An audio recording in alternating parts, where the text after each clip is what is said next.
सहस्रपादाक्षिशूलपादे सहस्रनाम्ने पुरुषाय शाश्वते सहस्रकोटिविग्रहाय नमः नमः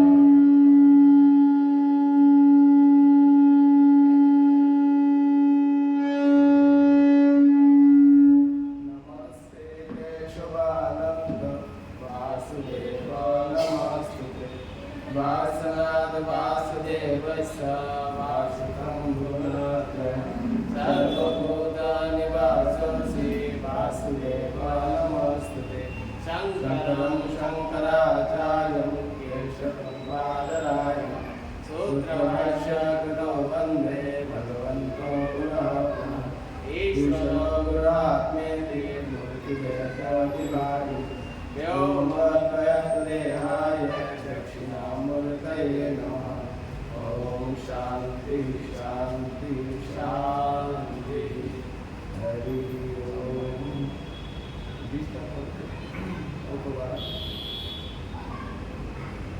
वसुदेव सुतं देवं तं सचाननमर्दनं देवकी परमानन्दं कृष्णं वन्दे जगद्गुरुम्। ॐ कृष्णाय वासुदेवाय हरये परमात्मने प्रणतक्लेशनाशाय गोविन्दाय नमो नमः। हे कृष्ण करुणा सिन्धु दीनबन्धु जगत्पते गोपेश गोपिकान्त राधाकान्त नमस्ते। ॐ नमो ब्रह्मण्यदेवाय ब्राह्मणहिताय च जगद्धिताय कृष्णाय गोविन्दाय नमो नमः। ॐ नमः शिवाय शान्ताय कारणात्रयहेतवे निवेदयामि चात्मानं त्वं गति परमेश्वर। ॐ सर्वमङ्गले शिवे सर्वार्थसाधिके शरण्ये त्र्यम्बके गौरी नारायणे नमस्तुते देवी नारायणी नमस्ते। ॐ अखण्डमण्डलाकारं व्याप्तं येन चराचरं तत्पदं दर्शितं येन तस्मै श्रीगुरवे नमः। अज्ञानातिमिरान्धस्य ज्ञानाञ्जनशलाकया चक्षुरुन्मीलितं येन तस्मै श्रीगुरवे नमः। गुरुर्ब्रह्मा गुरुर्विष्णु गुरुर्देवो महेश्वरः गुरुदेव परं ब्रह्म तस्मै श्रीगुरवे नमः। नमामि सततं गुरुं जतिनां कुलभूषणं तत्तमस्यादिवाक्येन दुष्टसन्तविनाशकं परमार्थसाधकारं हिताय सङ्गस्रष्टरं श्रीमत्स्वामि विष्णुपुरी सद्गुरुं नमामि। तमेव माता च पिता तमेव बन्धुश्च सखा तमेव विद्याद्रविणं तमेव सर्वं मम देव तमेव सर्वं मम देव। উপস্থিত ভক্তমণ্ডলী, আমরা গত শনিবার দিন 7ই সেপ্টেম্বর ভগবান শ্রী শ্রী গণেশের পূজা অবমার্জনা করেছি। ত্রিপুরাতে গণেশ পূজা আগে আমরা দেখি নাই। মহারাষ্ট্রে বিনায়ক মন্দির, সিদ্ধিবিনায়ক মন্দির খুবই প্রসিদ্ধ। কিন্তু ত্রিপুরাতে বিশেষত আমাদের এই পরমার্থ সাধক সঙ্গে যে চাতুর্মাস্য ব্রত হয়, এই চাতুর্মাস্য ব্রত করেন আমাদের আশ্রমে যারা মহারাজ এবং মাতাজিও করেছেন। আমাদের সঙ্গগুরু মহামন্ডলের শহীদ হাজারাত শ্রীমৎ স্বামী প্রণব চৈতন্যপুরী মহারাজ, স্বামী অবধের চৈতন্যপুরী মহারাজ, স্বামী রামেশ্বরপুরী মহারাজ এবং রাঁচির মাতাজি মাতা তটস্থা পুরী, তারা চাতুর্মাস করেছেন। এবং এই চাতুর্মাস ব্রত আমরা দেখেছি গুরুদেব করতেন 4 মাস, যদিও 4 মাস সেটা করার নিয়ম, কিন্তু সাধারণত আমরা এটা 2 মাস করে করা হয় এক জায়গাতে, আর ওটাতে আমরা দেখি 2 মাস। এটা 4 মাস মানে প্রথম শুরু হয় গুরু পূর্ণিমা, আষাঢ়ী পূর্ণিমা, আর তার সমাপ্তি হয়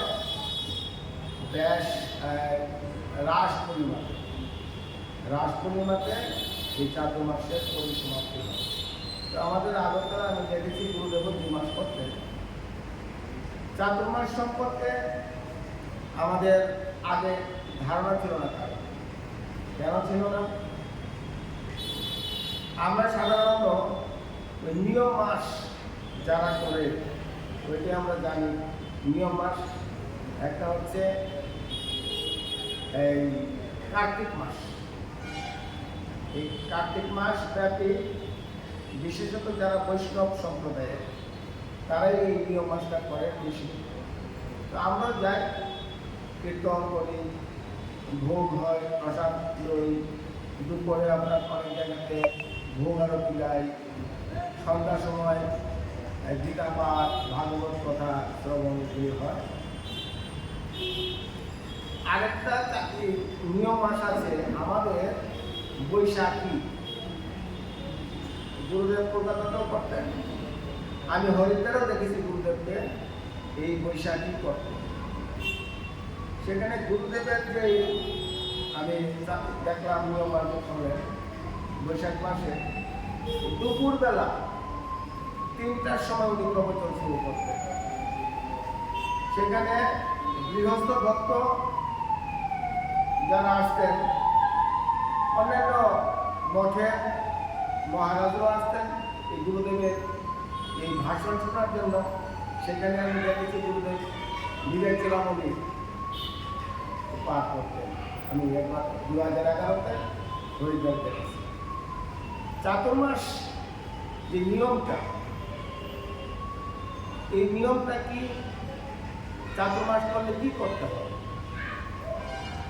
যারা নিয়ম করে, যারা চাতুর্মাস ব্রত করে, এই ব্রতের নিয়ম নখ চুল কাটা যায় না।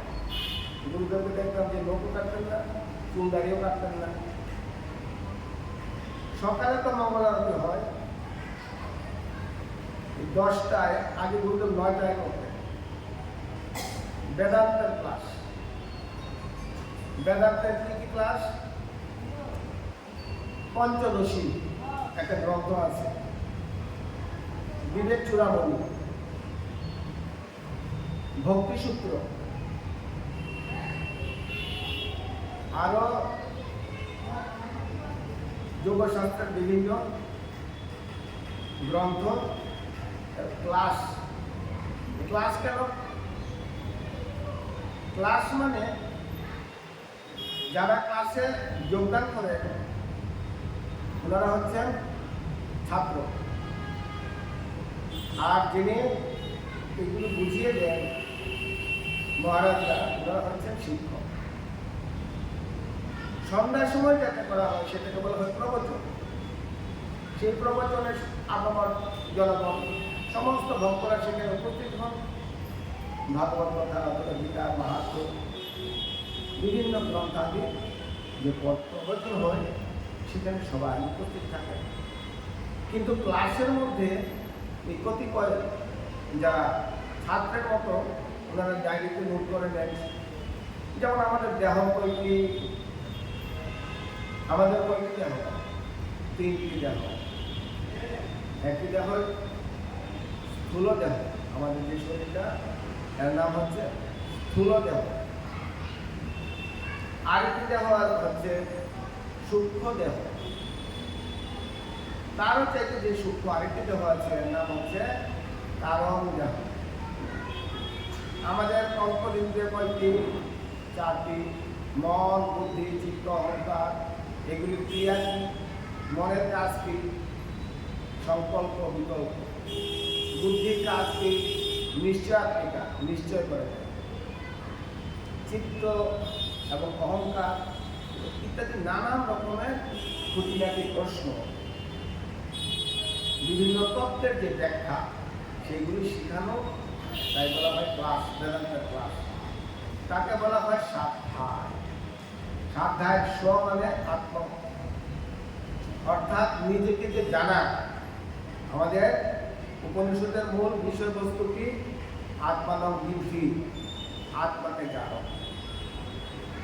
আমরা যে সারাদিন এই কলহ করি, বাড়িতেও করি, আশ্রমেও করি, বাজারেও করি, যেখানে কর্মক্ষেত্র সেখানেও করি, সেখানে আত্মার কোনো খবর নেই, সব অনাত্ম বস্তু। অনাত্ম বস্তু কি কি? এই যে বললাম, পঞ্চ জ্ঞানেন্দ্রিয়, পঞ্চ কর্মেন্দ্রিয়, পঞ্চ বিষয়, পঞ্চভূত এবং অন্তরিন্দ্রিয়, যে এইগুলি নিয়ে আমরা ব্যস্ত থাকি। এই যে বিষয়ের যে লালসা, স্বার্থ, দ্বন্দ্ব, মোহ, লোভ, কাম, ক্রোধ, দ্বেষ, এই যে আমাদের রিপু, এই রিপুগুলি আমাদের কি করে? এই বিষয়ের দিকে সবসময় ধাবিত করে। কিন্তু আত্মাকে জানতে গেলে এই বিষয় দিয়ে জানা যাবে না। শব্দ, স্পর্শ, রূপ, রস এবং গন্ধ, এই পঞ্চ বিষয় দিয়ে তাকে জানা যায় না। ঠিক তেমনিভাবে আমাদের যে পঞ্চ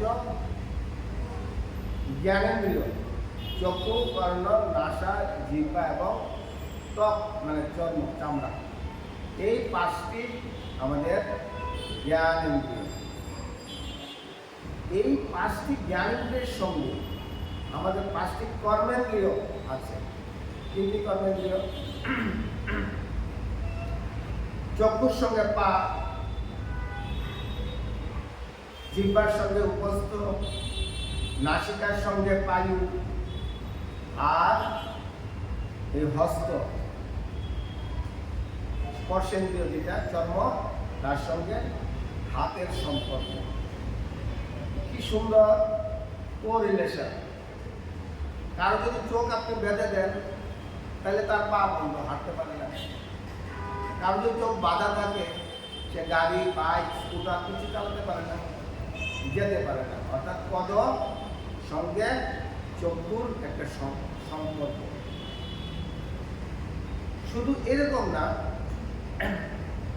এই পায়ের সঙ্গে আমাদের চোখের নার্ভেরও একটা সংযোগ আছে। আমরা যে এরকম জুতা পরি, এরকম অনেক জুতা আছে যেগুলি পা দিলে পরে কি হয়, এই চশমা তারটা দিয়ে আমাদের লইতে হয়, চশমা গ্রহণ করতে হয়। আর পায়ের সঙ্গে চোখের এরকম একটা সম্পর্ক। একটা হচ্ছে জ্ঞানেন্দ্রিয়, আর একটা হচ্ছে কর্মেন্দ্রিয়।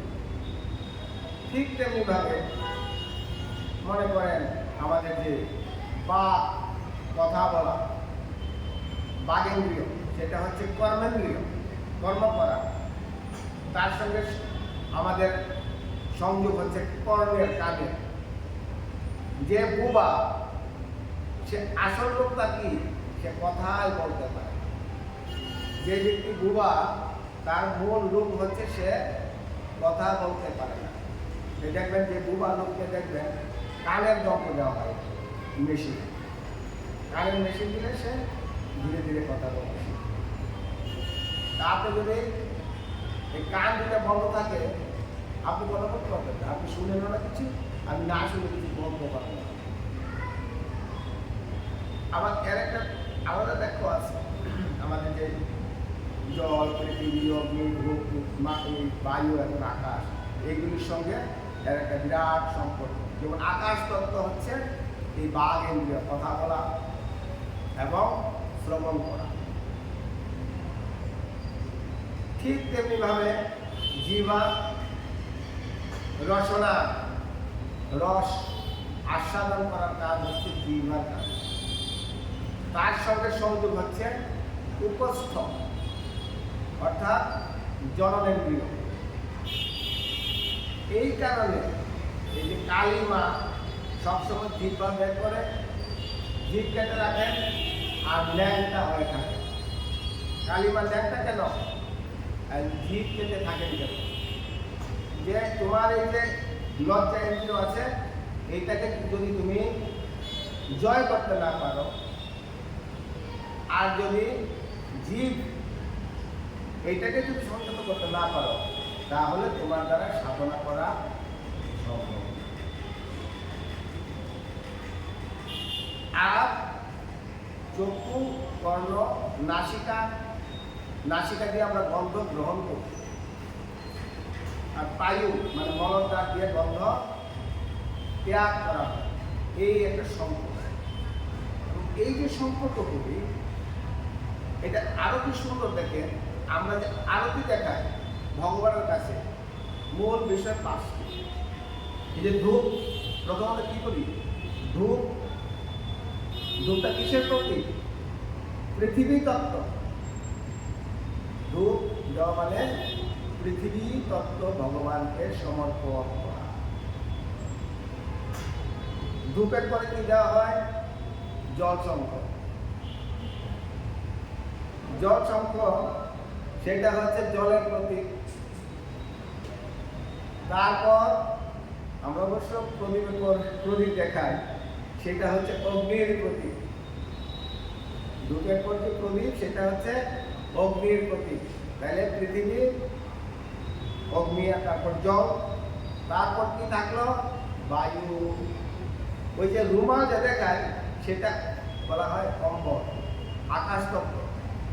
এই আকাশ তত্ত্বটা আমরা শঙ্খধ্বনি করি, হুলুধ্বনি করি, শব্দ তত্ত্ব আকাশ। আর বাকি রইল কোনটা? বায়ু। সেই বায়ু তত্ত্বের কোনটা আমরা দেখাই? পাখা, চামচ, এগুলো দেখাই না। এই পঞ্চতত্ত্ব তাকে নিবেদন করে। তারপর আপনার ফুল দেন, বেল পাতা দেন, এগুলো দিচ্ছেন। কিন্তু এই যে পঞ্চতত্ত্ব তাকে সমর্পণ করা হয়েছে আরতি মূল কারণ।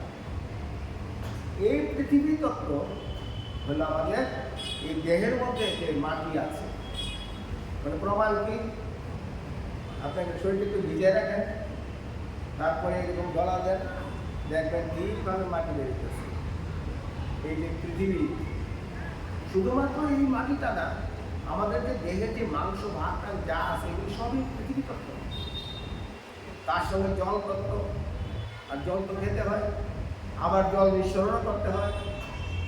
এই সুগার রোগের হলে বারবার জল খায় আর বারবার বারবার জল খায়, বারবার বাইরে যায়। এই জল তত্ত্ব তো বলে আমার শরীরে তো এবার বুঝলাম পৃথিবী তত্ত্ব আছে, বুঝলাম জল তত্ত্ব আছে, বুঝলাম। এবার বলেন দেখি অগ্নিতত্ত্ব কি প্রমাণ? বলি যে টেম্পারেচার।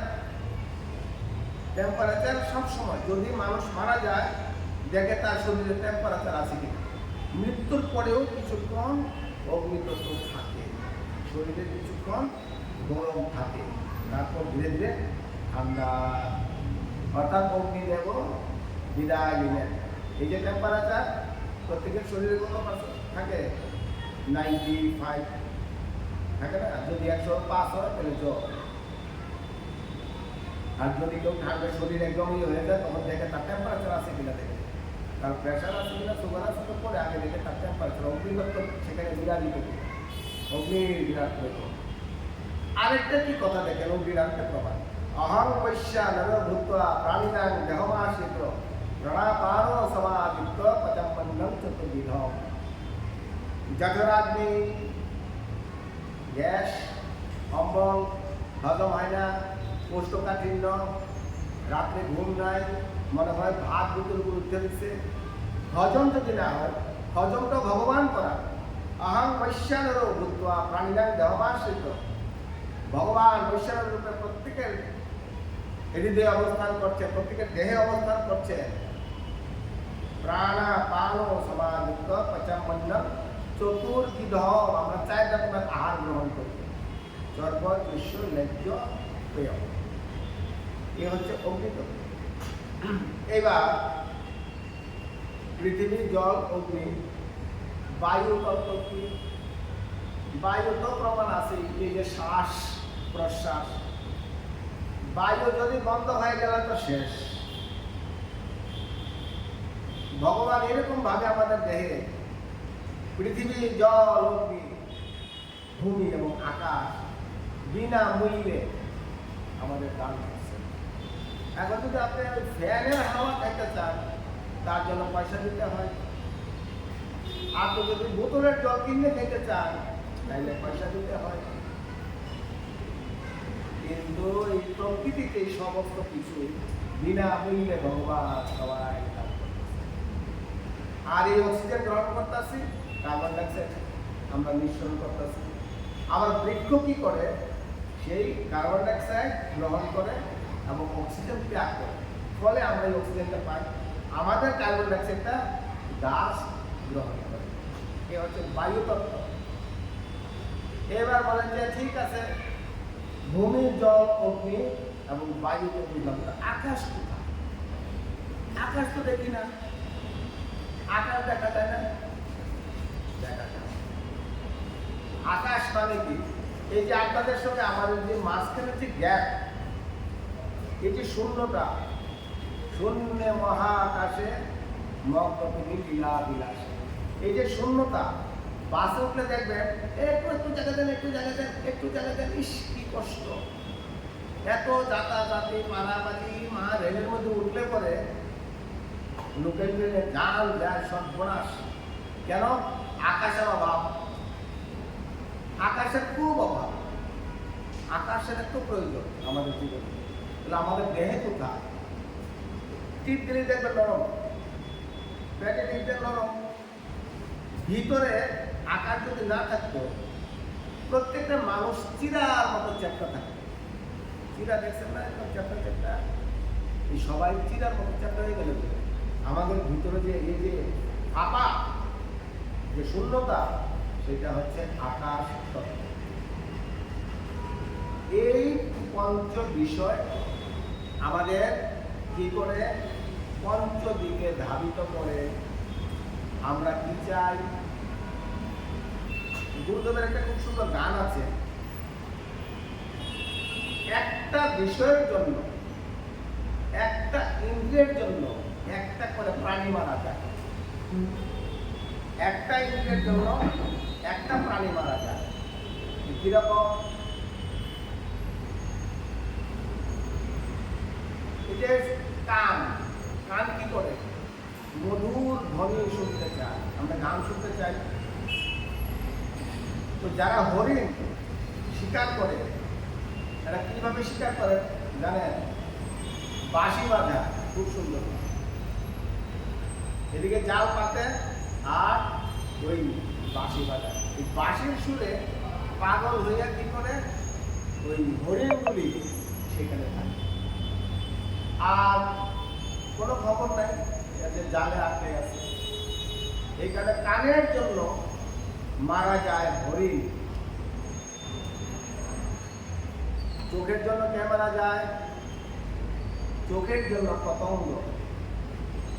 কার্তিক মাসে বেশি দেখবেন লাইটের মধ্যে সমস্ত পোকা,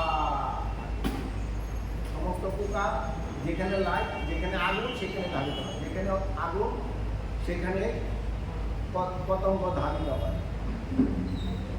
একাদশ দেওয়া আছে, ভগবান বলছে যে অগ্নিতে যেমন পতঙ্গগুলি ঝাঁপ দেয়, ঠিক তেমনি ভাবে আমরাও এই মৃত্যুর দিকে ধাবিত হচ্ছি।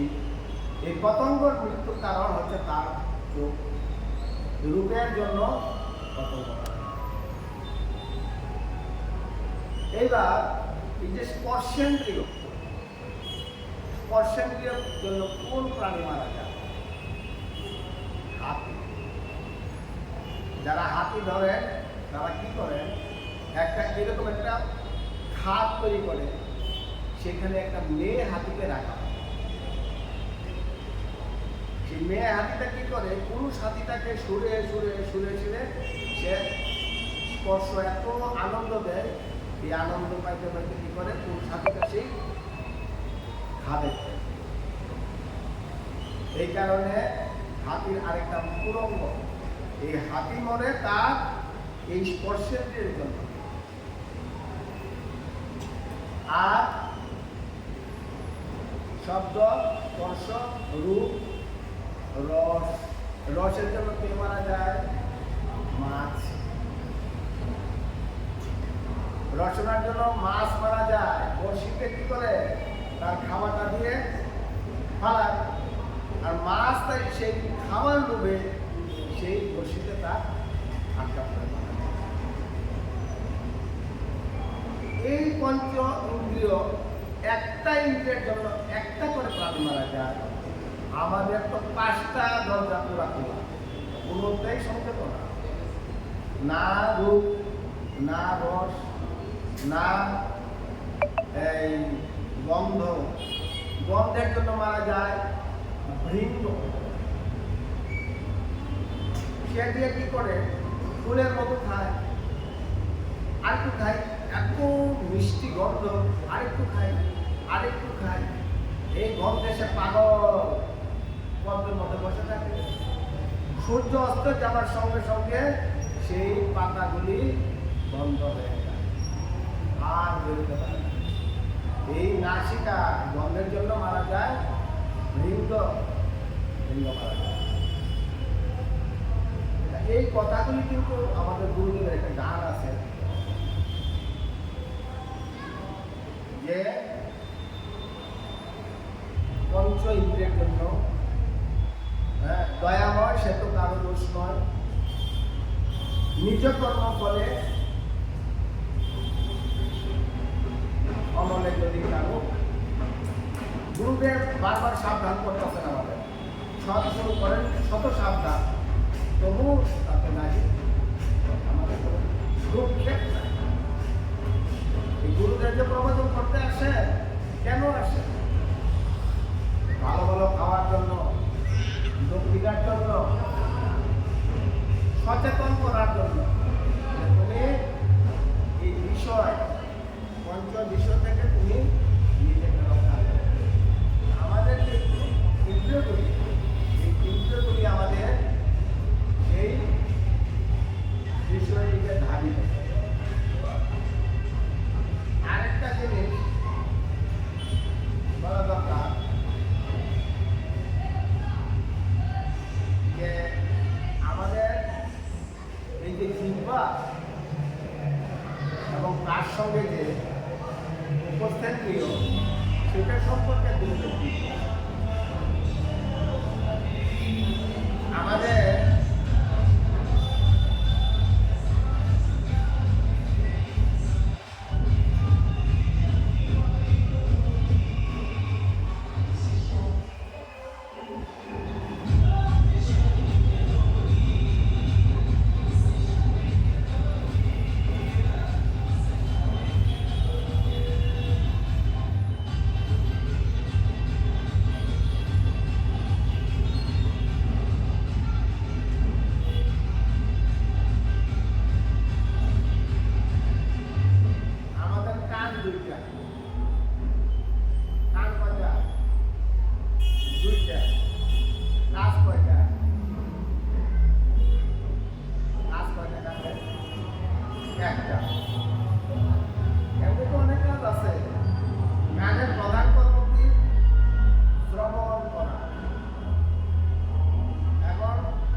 চক্ষু, কর্ণ, নাসিকা দুইটা।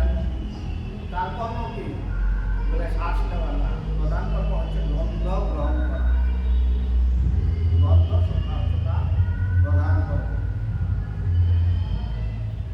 কিন্তু জিহ্বা কয়টা? একটা। কাজ কয়টা? দুইটা। জিহ্বা কিন্তু একটা, কিন্তু কাজ দুইটা। কি কি কাজ? একটা তো যা পাই তাই খাই, যা পাই তাই খাই, খাওয়া। ঘুম থেকে উঠতে আজকে কি রান্না হইল, ঘুম থেকে উঠতে কত কাজ হইল, কি আজকে রান্না হইল, ডাল হইব না মাছ হইব নাকি লাবড়া হবে নাকি কলান্ড হবে। এই খাওয়ার একটা স্টুডেন্ট ভর্তি করছে, এই যে জিহ্বার একটা কাজ। আরেকটা কাজ কি? কথা বলা। কথা বলা একটাই জিহ্বা। একটা প্রধান কাজ খাওয়া, আরেকটা হচ্ছে সারাদিন সারাদিন। এই কারণে যারা মনীষী তারা মৌনব্রত করে। মৌনব্রত মৌনব্রত করলে আপনি স্তব স্তুতি পাঠ করতে পারবেন, কিন্তু কোনো অন্য কথা বলতে পারবেন। আমার লবণ কম হয়েছে গো, সত্যি লবণ কম হয়েছে, তোমার রান্না ভালো না, আমার আর একটু ভাত দেয়। কথা বলা যাবে না, ইশারা। ওই কুমোবেলা গেলে দেখবেন সব ইশারায় কথা বলে, প্রতি কথা বলে না। কিন্তু আরো কিছু সময় স্তব স্তুতি করতেছে, কিন্তু কোনো বিষয় কথা সে বলে না। কালিমা বলছে যে এই একটা ইন্দ্রিয়, ইন্দ্রিয় উপরে একটা, কিন্তু এটা জিহ্বাটা একটা আছে, কথা বলতে পারবি না, খাইতে পারবি না, এটা আমি জিহ্বাটা। আরেকটা ইন্দ্রিয় কি? জল ত্যাগ।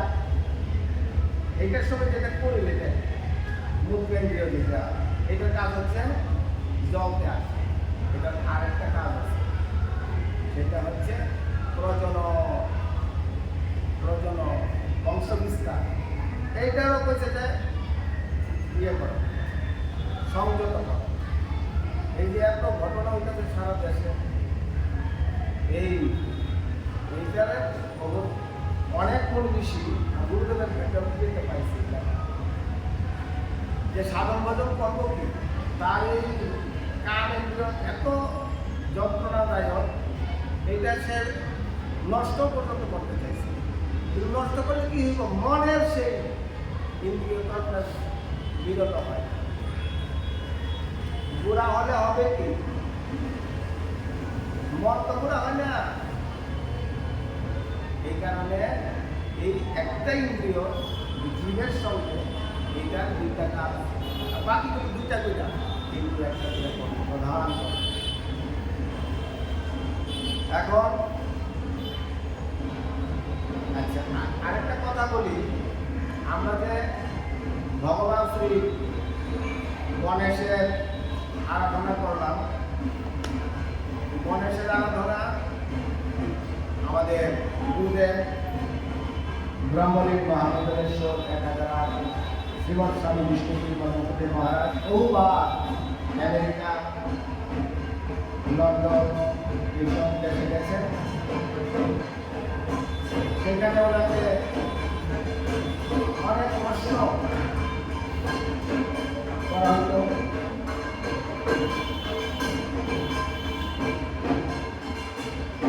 এগুলো আমাদের ইন্ডিয়ার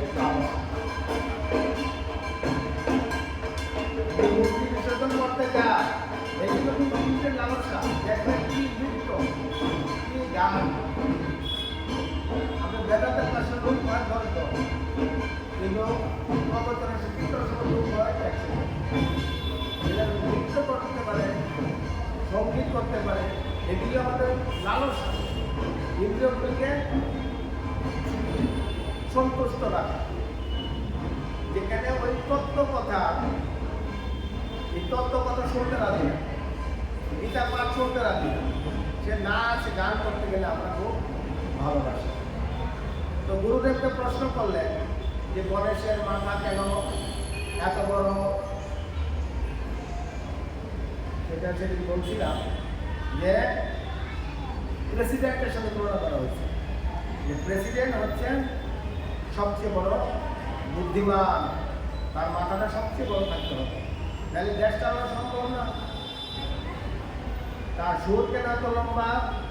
এই সুরের দ্বারা কোথায় কি অনাচার হচ্ছে, কি দুর্নীতি হচ্ছে, কোথায় কি চলছে, এই গন্ধ সুতা তার আলাদা ডিপার্টমেন্ট আছে, সিবিআই, সিআইডি, এরকম নানা গোয়েন্দা বিভাগ।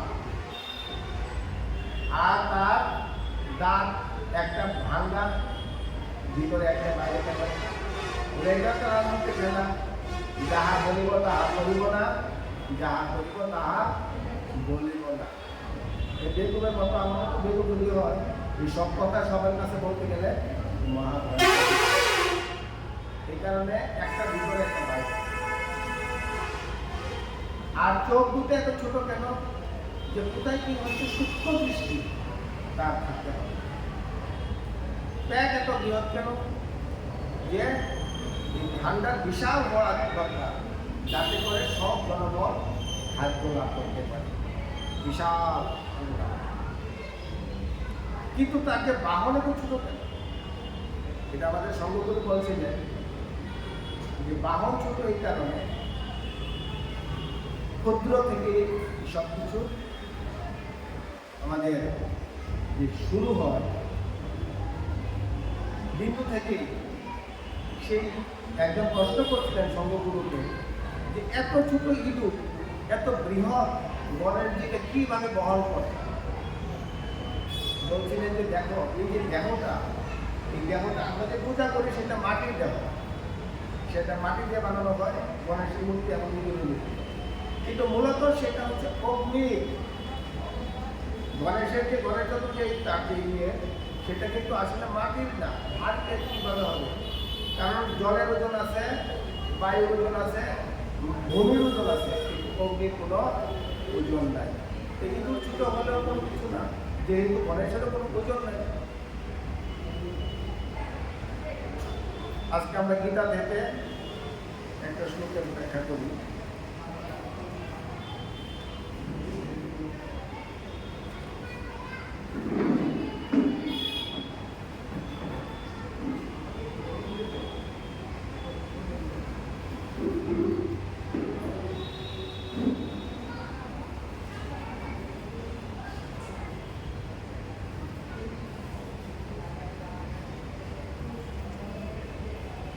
न च शक्तमवस्थातो भ्रमति व च मे मनः निमित्तानि च पश्यामि विपरीतानि केशव। अर्जुन ভগবানকে বলছেন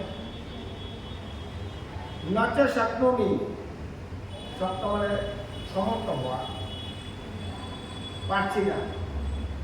কি পারছি না? আমি অবস্থাত, আমি স্থির থাকতে পারছি না।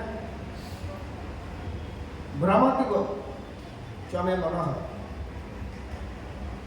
আমার মনটা যেন কিরকম ঘুরছে। আর নিমিত্তানি, এই লক্ষণ সকল, বিপরীতানি অশুভ আমি দেখতে পাচ্ছি। নিমিত্তানিটা পশ্যামি বিপরীতানি কেশব।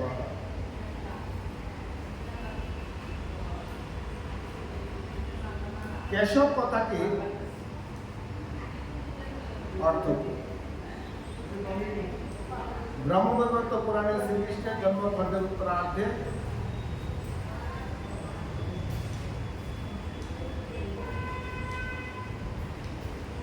বলেছেন কে জলে সর্বদেহেপি শয়নম যস্য চাত্মনঃ বদন্তি বৈদিকাঃ সর্বে তং দেবং কেশবং পরম।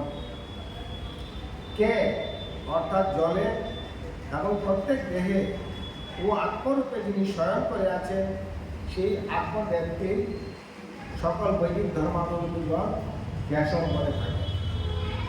আবার কেশবের আরেকটি অর্থ কি? মানে ব্রহ্মা, ঈশ মানে রুদ্র, মানে গমনার্থ অর্থাৎ তিনি ব্রহ্মা এবং শিবের সহায়ে গ্রহণ করেন তিনি কেশব। আবার কেশ যোগ ব, কেশ মানে সুন্দর, কেশরাম প্রাপ্ত হন, অথবা যিনি কেশী নামক দৈত্যকে নিধন করেছেন তিনি কেশব। এখন অর্জুন বিপরীত লক্ষণ সকল কেন দেখছে?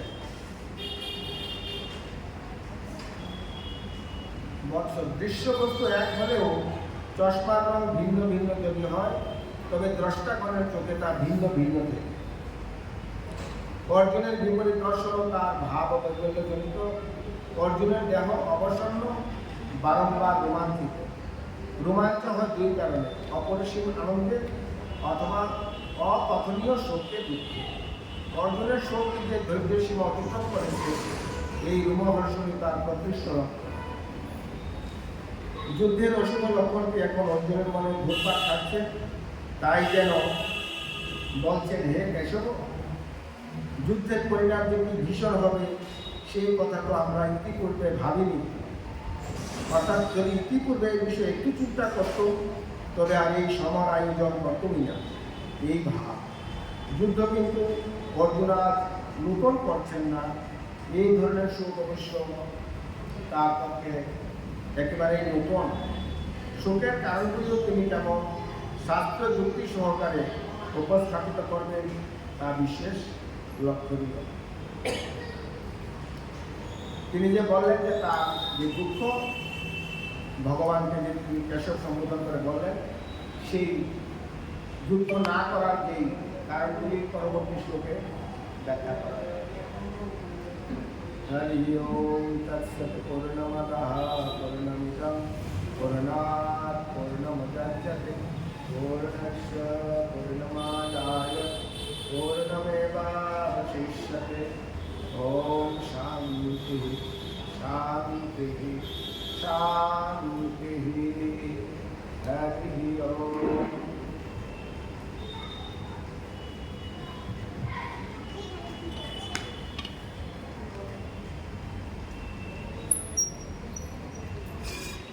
One